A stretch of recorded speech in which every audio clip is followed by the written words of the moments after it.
অবশেষে গোলের দেখা পেয়েছেন লিওনেল মেসি। কানাডার বিপক্ষের ম্যাচে দ্বিতীয়ার্ধের ৫১তম মিনিটে এনজো ফার্নান্দেজের অ্যাসিস্ট থেকে হালকাভাবে পা লাগিয়ে গোল করেন লিওনেল মেসি। মেসির এই গোলের পর মাঠে দেখা যায় কিছুটা উত্তেজনামূলক পরিস্থিতি। মেসির এই গোল নিয়ে দ্বিধায় ছিল চিলির রেফারি। অফসাইড দাবি করে মেসির গোল বাতিলের জন্য তাকে ঘিরে ধরে কানাডার ফুটবলাররা। এরপর সেই গোলটি ভিএআর এর মাধ্যমে চেক করা হয়। ভিএআর এ চেক করা শেষে এরপর মেসির গোলটি বৈধ বলে দেন মাঠে থাকা চিলির রেফারি। ভিএআর এ অফসাইড চেক করার পর দেখা গেল লিওনেল মেসি ছিলেন অনসাইডে, যার ফলে পরিষ্কারভাবে এটি গোল। লিওনেল মেসির গোলটি নিয়ে আর দ্বিধা নেই। পরে ভিএআর চেক করে সিদ্ধান্ত দেন মাঠ রেফারি। মূলত মেসির করা গোলটি নিয়ে মাঠে শুরু হয়েছিল দ্বিধাদ্বন্দ্ব।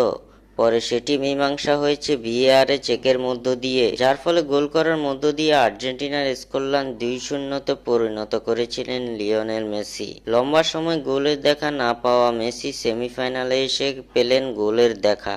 মেসির গোলের মধ্য দিয়ে ২-০ গোলে জিতে ২০২৪ কোপা আমেরিকার ফাইনাল নিশ্চিত করেছে আর্জেন্টিনা।